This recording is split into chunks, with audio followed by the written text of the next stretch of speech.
नमस्कार, मैं हूं कपिल मिश्रा और स्वागत है आपका हमारी इस खास पेशकश 24 का महासंग्राम में। लोकसभा चुनाव से संबंधित हर वो खबर आप तक पहुंचाएंगे जो आपके लिए है जानना जरूरी। तो आइए शुरू करते हैं 24 का महासंग्राम।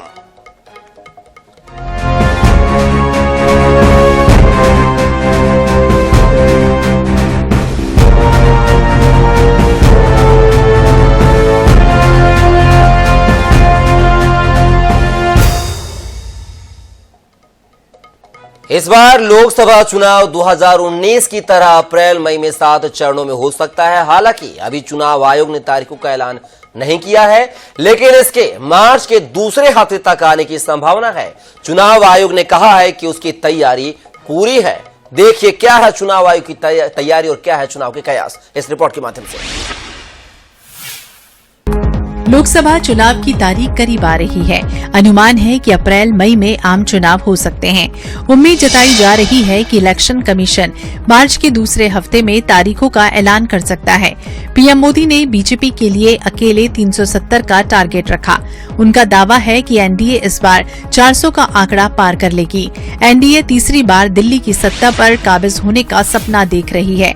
वहीं इस बार एनडीए के सामने यूपीए नहीं बल्कि आईएनडीआई गठबंधन है। 2019 के चुनाव में बीजेपी को 303 और एनडीए को 353 सीटें मिली। नरेंद्र मोदी दूसरी बार देश के प्रधानमंत्री बने थे। 2019 में विपक्ष को कुल 91 सीटें मिली। कांग्रेस को सिर्फ 52 सीटें मिली थी। इस बार होने वाला देश का लोकसभा चुनाव दुनिया का सबसे ज्यादा मतदाताओं की हिस्सेदारी वाला चुनाव का रिकॉर्ड बनाएगा। मतदाता सूची के पुनरीक्षण के मुताबिक 6% नए वोटर्स जुड़े हैं। इनमें महिलाओं की हिस्सेदारी ज्यादा है। देश की कुल आबादी का 66.76% युवा है, यानी वोट देने वाले बालिग लोग हैं। आंकड़ों के मुताबिक 18 से 29 साल उम्र वर्ग में 2 करोड़ नए मतदाताओं ने रजिस्ट्रेशन कराया। देश में कुल मतदाताओं का ग्राफ 96.88 करोड़ तक पहुंचा, यानी 2019 के आम चुनाव के बाद से 5% का इजाफा हुआ। स्पेशल समरी रिवीजन यानी मतदाता सूची के सामयिक पुनरीक्षण 2024 के तहत महिलाएं पुरुषों से आगे हैं। इसके मुताबिक 2.63 करोड़ नए मतदाताओं ने रजिस्ट्रेशन कराया है। उनमें से 1.41 करोड़ महिला मतदाता हैं, जबकि पुरुष वोटर्स की हिस्सेदारी सिर्फ 1.22 करोड़ ही है। वोटर्स का लैंगिक अनुपात भी 2023 में 940 था, जो इस साल 2024 में 948 हो गया है, यानी 1000 पुरुषों के मुकाबले 948 महिला वोटर हैं। वहीं चुनाव आयोग ने 2019 के लोकसभा चुनाव के मतदान प्रतिशत 67.4 को इस बार और बढ़ाने को चुनौती के रूप में लिया। 2019 के लोकसभा चुनाव में 91 करोड़ मतदाताओं में से करीब 30 करोड़ लोगों ने अपना वोट नहीं डाला था। उस चुनाव में देश भर का मतदान प्रतिशत 67.4 था। इलेक्शन कमीशन ने अभी आधिकारिक रूप से कोई तारीख या फिर कितने चरणों में चुनाव होंगे इस पर फैसला नहीं हुआ। माना जा रहा है कि 2024 का लोकसभा चुनाव 7 चरणों में हो सकता है। इसकी संभावना इसलिए भी जताई जा रही है क्योंकि 2019 में 11 अप्रैल से 19 मई के बीच 7 चरणों में चुनाव हुए थे। मई में चुनाव के नतीजे आ सकते हैं। Bureau report INH 24/7। लोकसभा चुनाव को लेकर एमपी का माहौल गरमाया हुआ है, लेकिन अभी तारीखों का ऐलान नहीं हुआ है। पर हम आपको बता दें कि किसी भी वक्त आचार संहिता लागू हो सकती है। ऐसा इसलिए क्योंकि 2019 में भी कुछ ऐसा ही माहौल था। देखिए इस रिपोर्ट के माध्यम से। कभी भी लग सकती है आचार संहिता। हो सकता है लोकसभा चुनाव की तारीखों का ऐलान। याद आ रहा है 2019 का माहौल। इस बार कितने फेज में होगी वोटिंग? मीडिया रिपोर्ट के मुताबिक 15 दिनों के अंदर आचार संहिता लागू हो सकती है। ऐसा 2019 के आधार पर विश्लेषण करके कयास लगाए जा रहे हैं। वैसे राजनीतिक पार्टी और चुनाव आयोग दोनों ही लोकसभा की तैयारियों में जुट गए हैं। राजनीतिक पंडितों की भविष्यवाणियां भी आनी शुरू हो गई हैं। ऐसे में एक नजर पिछले लोकसभा कार्यक्रम पर भी डाल लेते हैं। 10 मार्च 2019 को चुनाव कार्यक्रम की घोषणा हुई। चुनाव के लिए मतदान 7 चरणों में हुआ। 19 मई को अंतिम चरण के लिए हुआ मतदान। एमपी में 4 चरणों में हुई वोटिंग। प्रदेश में 19 अप्रैल को पहले चरण का हुआ मतदान। वोटों की गिनती 23 मई को हुई। पिछले लोकसभा चुनाव की कार्यशैली को देखा जाए तो मार्च के पहले या दूसरे हफ्ते में चुनाव की तारीखों का ऐलान हो सकता है, जिस पर एक्सपर्ट्स का मानना है कि आचार संहिता भी जल्द ही लागू हो सकती है। 1.5 से 2 महीने की प्रक्रिया ये पूरी होती है, तो इसलिए स्वाभाविक तौर पर जो मार्च है में चुनाव अनाउंस हो जाते हैं। 14 में भी हुए, 19 में भी हुए, 10 मार्च को 19 में हो गए थे और मई में लोकसभा का गठन हो गया था। तो जो है 10 मार्च से 12 होगी या 8 मार्च होगी, इसके आसपास चुनाव अनाउंस हो जाएंगे। आगामी लोकसभा के चलते दिल्ली में निर्वाचन आयोग के दफ्तर से लेकर जिला स्तर पर चुनाव के लिए युद्ध स्तर पर तैयारी की जा रही है।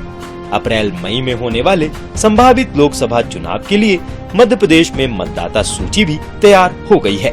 Bureau report, INS 24/7 Bhopal. Lok Sabha चुनाव के चलते एमपी बीजेपी में बैठकों का दौर लगातार जारी है। पार्टी ने लोकसभा सीटों के लिए प्रत्याशियों की पैनल लगभग तैयार कर लिया है, जिसे लेकर प्रदेश के मुख्यमंत्री डॉक्टर मोहन यादव दिल्ली भी पहुंच गए हैं। पार्टी आलाकमान इन नामों पर चर्चा कर प्रत्याशियों के नामों की घोषणा कर सकता है। देखिए इस रिपोर्ट के माध्यम से।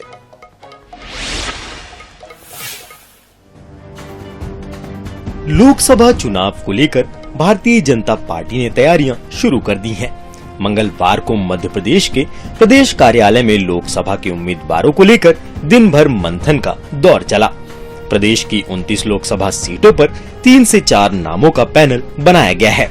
इन्हीं पैनल की सूची लेकर बुधवार को प्रदेश के सीएम डॉक्टर मोहन यादव, प्रदेश अध्यक्ष VD शर्मा समेत दिग्गज नेता राजधानी दिल्ली पहुंचे, जहां राष्ट्रीय अध्यक्ष JP नड्डा, राष्ट्रीय संगठन महामंत्री BL संतोष समेत कई दिग्गज नेताओं के साथ प्रदेश भाजपा के नेताओं की बैठक हुई।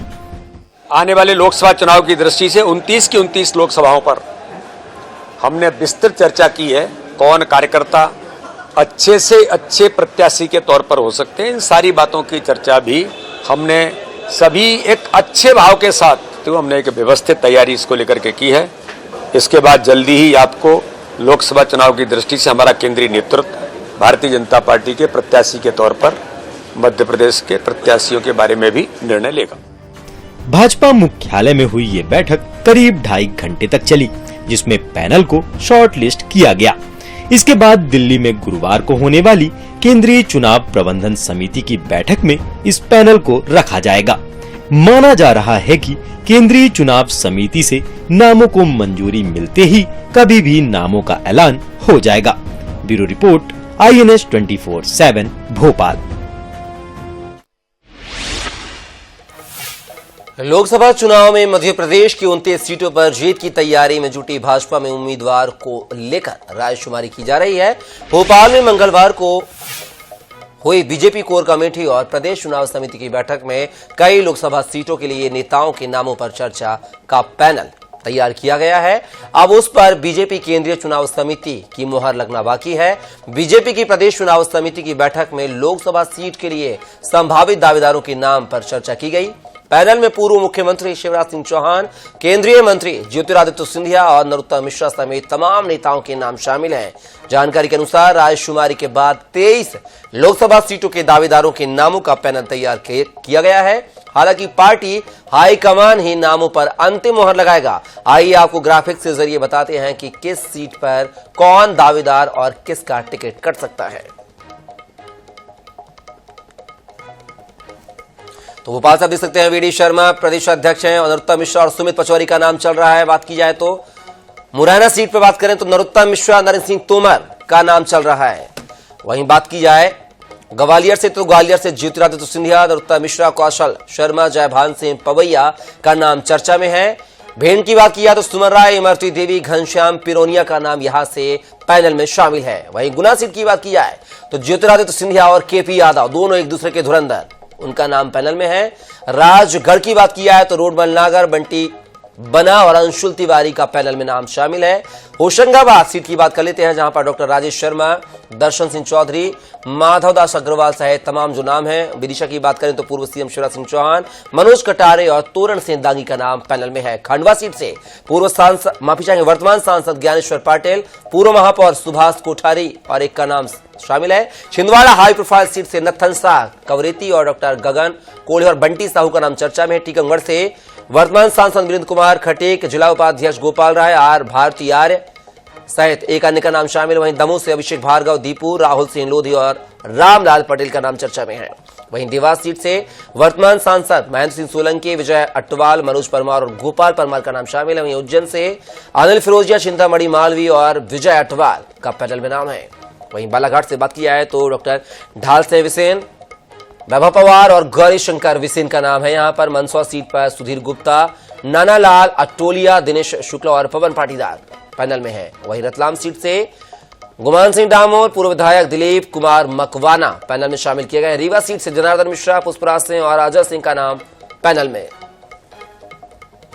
17 से बात किया है तो स्वप्ना वर्मा, राकेश मिश्रा और शंकर लाल तिवारी का नाम पैनल में शामिल किया गया है। वहीं बात की जाए सीधी की, कांत देव सिंह, शरतेंदु तिवारी, रीति पाठक और साथ ही वर्तमान विधायक का नाम भी चर्चा में। खरगोन सीट पर राज्यसभा सांसद सुमेर सिंह सोलंकी, अमृता सोलंकी, वर्तमान सांसद गजेंद्र सिंह पटेल पैनल में।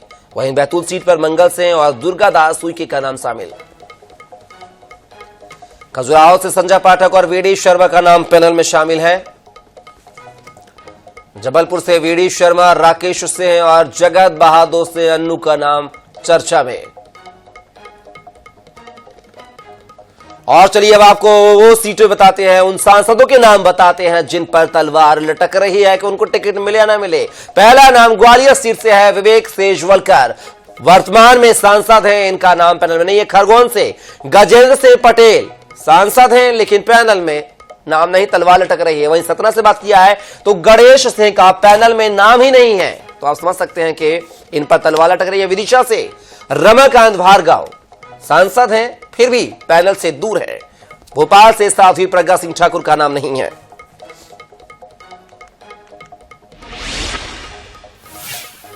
छत्तीसगढ़ में कांग्रेस इस बार यूं तो 50-50 फॉर्मूले पर चुनाव लड़ने की तैयारी कर रही है, फिर भी आधे से अधिक सीटों पर नए चेहरे मैदान पर देखने को मिल सकते हैं।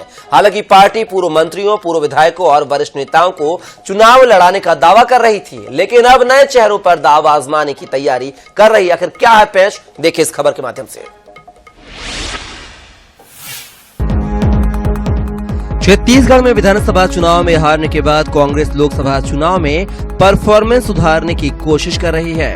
पार्टी की मंशा थी कि चुनाव में जीत के लिए सक्षम उम्मीदवारों को मैदान में उतारा जाए, इसलिए मैराथन बैठकों में वरिष्ठ नेताओं को चुनाव लड़ाने की मांग सामने आई।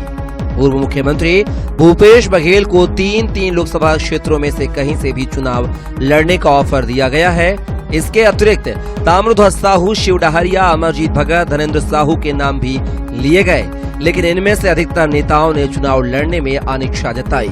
पूर्व सीएम भूपेश बघेल ने भी कहा कि वे चुनाव लड़ने के स्थान पर प्रत्याशियों का प्रचार करना चाहेंगे। इसके बाद पार्टी ने 50-50 फॉर्मूले के तहत कुछ सीटों पर नए और कुछ सीटों पर पुराने प्रत्याशियों को उतारने का मन बनाया, लेकिन इससे भी अलग अब कांग्रेस अधिकतर सीटों पर नए चेहरों पर दाव लगाने का मन बना रही है।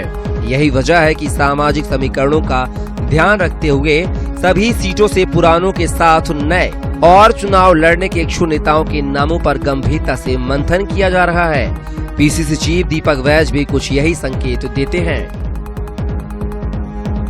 लोकसभा चुनाव की तैयारियों को देखते हुए हमारे प्रभारी सचिन पायलट जी के निर्देशानुसार, सीनियर नेताओं की चर्चा अनुसार लगातार जिलों का दौरा चल रहा है। कल धमतरी हुआ और आज गरियाबंद जिले का दौरा है। इस तरह से लगभग 25 जिले के आसपास दौरा कंप्लीट हो चुका है।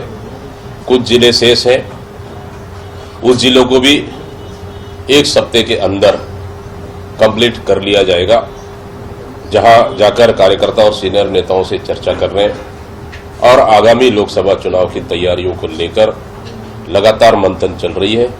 ताकि आगामी लोकसभा चुनाव मजबूती के साथ लड़े और भारतीय जनता पार्टी से ज्यादा सीटें जीत कर आए।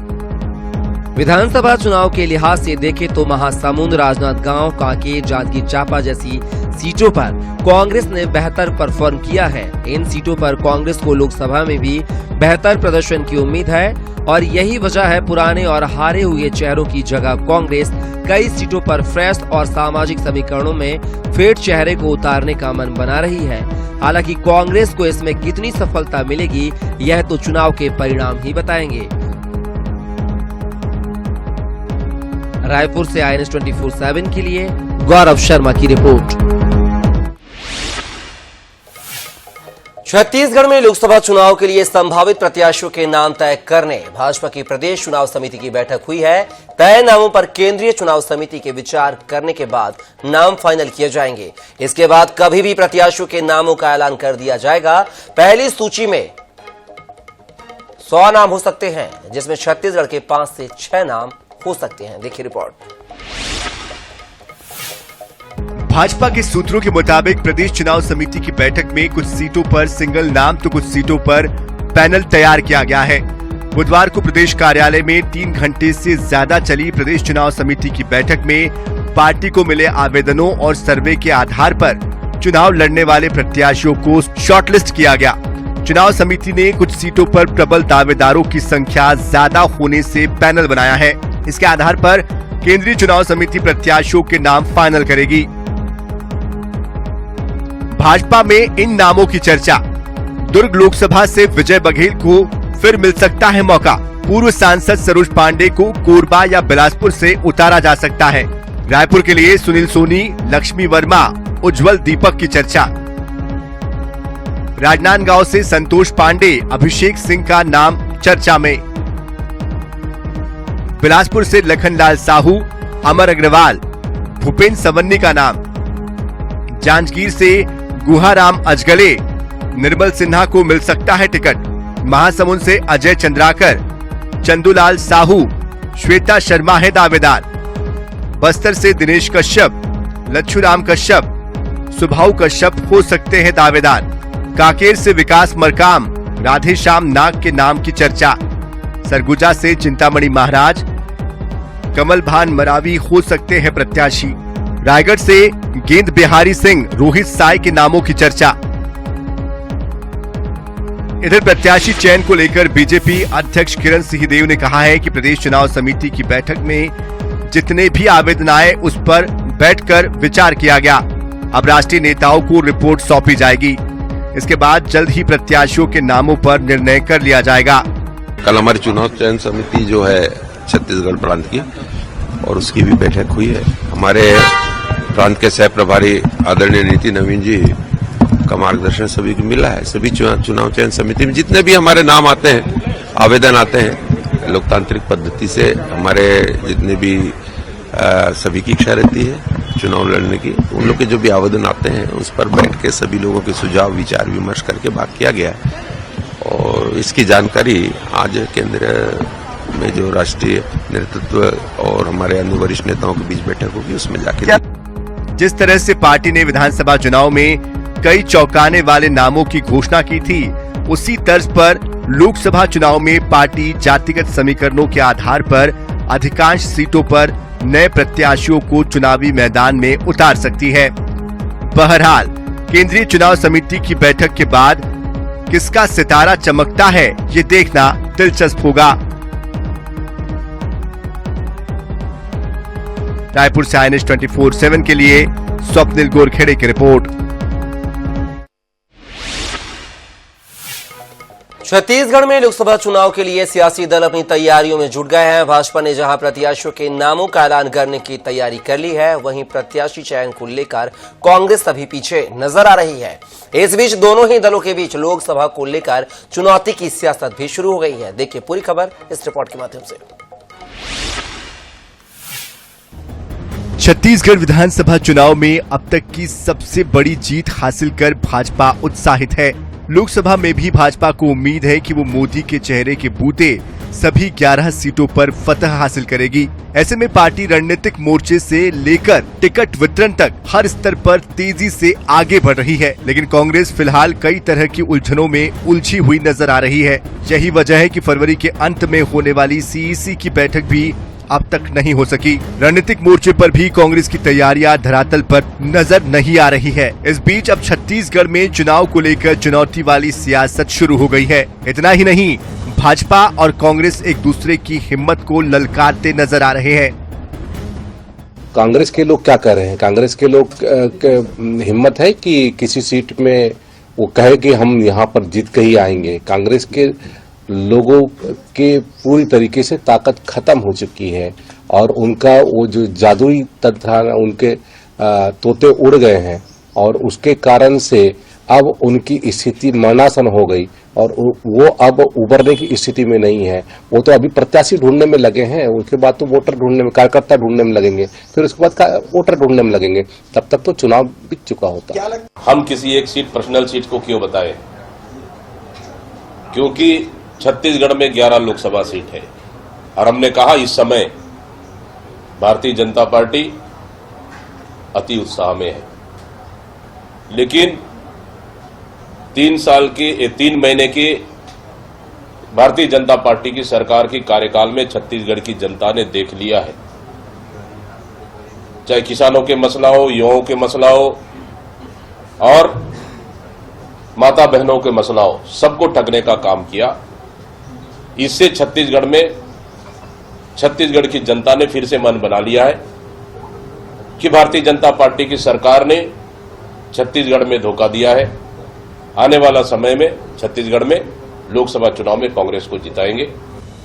छत्तीसगढ़ में कांग्रेस लोकसभा चुनाव में अब तक 1 या 2 सीटें जीतती रही है। ऐसे में भले ही कांग्रेस लोकसभा चुनाव का परिणाम विधानसभा से अलग आने का दावा कर रही हो, लेकिन अब भी कांग्रेस के लिए सबसे बड़ी चुनौती अपने पुराने परफॉर्मेंस को बरकरार रखने और सीटों में इजाफा करने की है। यही वजह है कि लोकसभा चुनाव के परिणामों को लेकर हिम्मत और चुनौती वाली सियासत भी देखने को मिल रही है। रायपुर से INS 24/7 के लिए गौरव शर्मा की रिपोर्ट। फिलहाल 24 का महासंग्राम में बस इतना ही। आप बने रहिए INS 24/7 के साथ। नमस्कार।